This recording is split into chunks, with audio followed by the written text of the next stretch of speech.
천재의 꼬리표를 떼고 진정한 행복을 찾은 남자 김웅용. 명석한 두뇌로 세상을 놀라게 했던 어린 시절, 그에 대한 사람들의 관심은 끊이지 않았습니다. 외국에서도 많이 기자분들이 많이 왔었어요. 덧셈, 뺄셈, 곱셈, 뭐 영어로 인터뷰하는 거 계속 하게 되니까 그게 귀찮았죠. 화려한 주목을 받으며 떠난 미국. 하지만 반복되는 생활에 그는 지쳐갔습니다. 그때 제가 사춘기가 왔어요. 과연 내가 뭘 하는 것인가, 누구를 위해서 뭘 하는 것인가 하는 걸 생각했을 때 큰 의미가 없다고 생각했죠. 한국으로 돌아온 그는 자신이 하고 싶은 일을 하며 새로운 인생을 시작했습니다. 지금 그 자체가 좀 행복하고 좋다는 얘기입니다. 제가 하고 싶은 일을 한다는 게 모든 사람들한테는 그게 꿈이자 행복한 삶이라고 생각합니다. 평범함의 가치를 알고 진정한 행복을 찾은 김웅용 씨를 소개합니다.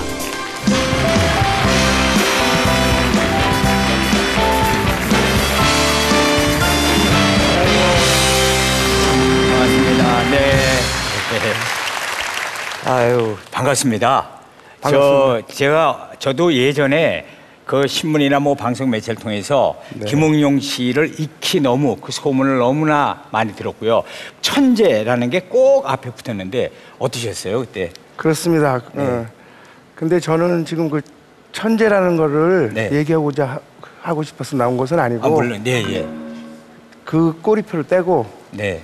김웅용이라는 사람으로 살고 싶어서 왔습니다. 네, 근데 그 평생 사실 그 꼬리표가 참 부담도 됐었죠. 그렇습니다. 네. 그럼 요즘에는 어떻게 그 아주 편하게 행복하게 잘 네, 지내고 잘 계세요? 지내고 있습니다. 오늘 그래서 그 강연 주제가 하고 싶은 일을 하고 계십니까? 라는 그런 주제가 되겠습니다. 자, 박수를 청해서 들어보겠습니다.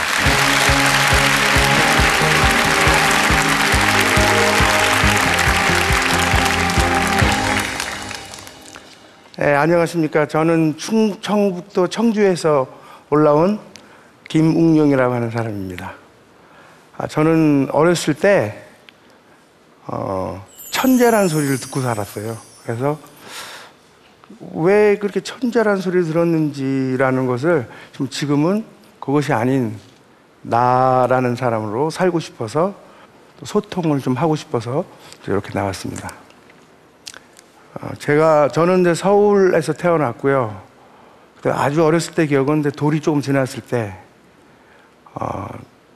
벽이나 벽에다가 낙서를 많이 했다고 합니다. 다른 거 같으면 뭐 부모님께서 이제 야단을 치시거나 했을 텐데, 그때 종이 뭉치를 이렇게 주셨어요. 펜하고. 그래서 거기서 그림을 그리고 했던 기억들이 납니다.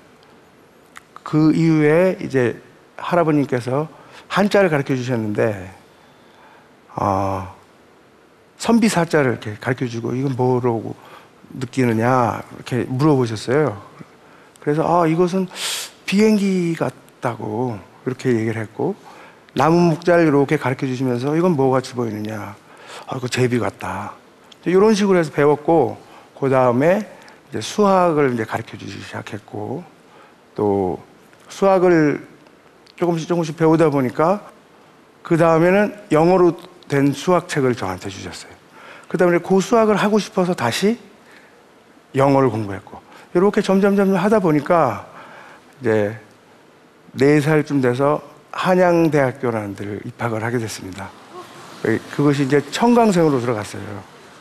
그렇게 하다 보니까 신문이나 방송들에 좀 알려지게 되고, 계속 저한테 찾아오는 거예요. 기자부터 시작해서 동네 아저씨 아주머니들도 찾아와서 똑같은 얘기를 계속 물어봅니다. 나중에 뭐 하고 싶으냐, 또 이거 문제 내는 때 한번 풀어봐라, 이런 식으로. 저는 그게 귀찮았습니다. 그래서 조금 이제 알려지다 보니까 이제 일본이라든지 뭐 유럽, 미국 같은 데서 이제 취재가 오고, 이제 일본으로 넘어가서 IQ 테스트를 했습니다. 너무 지겨웠어요. 7시간 넘게 테스트를 했고, 그때 마침 아는 문제가 나왔기 때문에 다 맞출 수 있었습니다. 그래서 방송도 출연하다 보니까 뭐 조금 더 주자, 그래서 아마 210이라는 숫자가 나왔던 것 같습니다. 그러다 보니까 제가 대학을 다녔으니까 제 또래 5, 6살쯤 된 또래라든지 7, 8살쯤 되면 초등학교 다닐 나이인데 초등학교들을 다니는 우리 또래들하고 같이 놀 수 있는 기회가 없었습니다. 전 늘 혼자였고 수업을 받는 사람들이 한 15, 20 이렇게 차이 나는 그런 형님 누나들하고 학교를 다닐 수밖에 없었고, 마침 저희 부모님은 아버님은 물리학 교수였었고 어머니는 의학 교수였습니다. 그래서 아무래도 그 6.25 때 어려웠을 때 그런 공부를 하셨으니까 아마 교육관이 남달랐던 것 같습니다. 그래서 교육에 대해서 걱정을 많이 하시니까 대학원을 미국으로 가게 됐습니다. 그 당시만 해도 그게 8살 때쯤 됐으니까 그 당시만 해도 미국의 대학원을 가는 사람들이 거의 없었어요. 거의 저희가 있던 그 자연대학에도 저밖에 없었습니다. 그리고 제가 가장 어렸고, 어쨌든 대학원 수업을 이제 하는 과정에 이제 그 휴스턴에 있는 존슨 스페이스 센터라고 하는 나사에 그 취직을 하게 됩니다. 거기에 이제 8살 때 취직을 했습니다. 그러니까 연구원으로 취직을 했는데 거기서 계속 하고 있는 일이 뭐냐면 계산을 시키는 거예요. 그 당시만 해도 구소련하고 미국하고 경쟁을 하고 있던 상태이기 때문에 계속 뭐뭐에 대한 어떤 과제가 주어지고 그거에 대한 계산을 할 수밖에 없었어요. 아침부터 밤 11시까지 계속 그런 일만 계속 해왔죠. 그러다 보니까 주말에는 쉬어야 되잖아요. 누구하고 쉬냐면 30이 넘는 아저씨들. 놀 수가 없어요.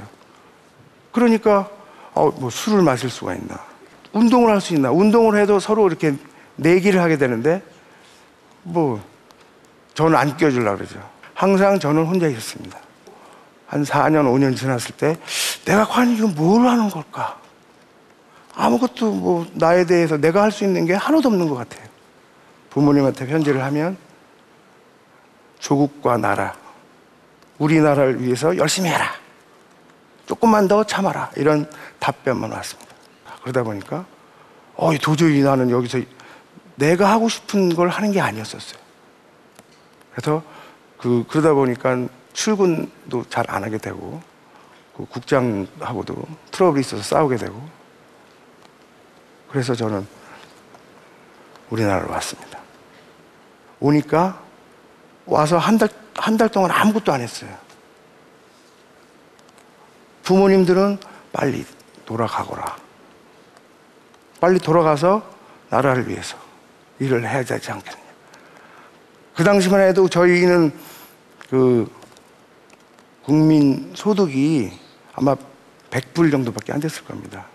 그러다 보니까 누구가 가서 어떤 큰 일을 했으면 하는 바람도 아마 컸고, 그거를 제가 짊어져야 됐던 어떤 그런 생각도 좀 들었던 것 같죠. 그래서 여기서 직장을 다녀보자 해서 77년부터 문을 두드리기 시작했어요. 그게 제일 처음 두드린 게 서울에 있는 그 카이스트라는 곳입니다. 갔더니 지도교수 추천서, 그 다음에 재적 증명서를 가지고서 이런 데 있었으니까 제가 할 수 있는 일이 없겠습니까? 거기서 뭐냐면 졸업장이 없어서 안 됩니다. 대학 졸업장이 있어야 됩니다. 이렇게 얘기를 하더라고요.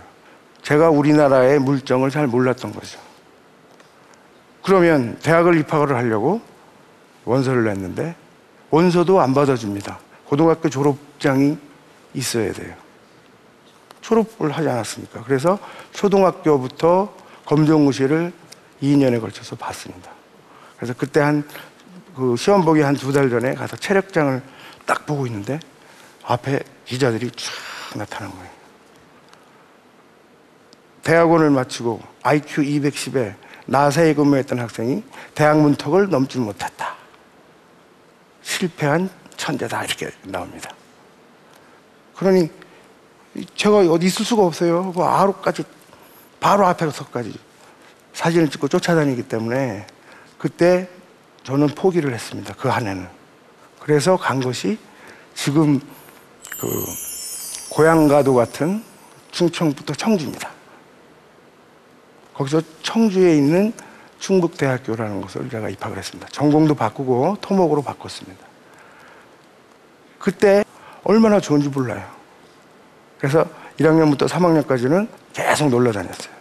미팅도 하고 같이 어울려서 MT도 가고 그 동아리라고 하는 거 있죠? 동아리도 한 7개 들어서 계속 다녔습니다.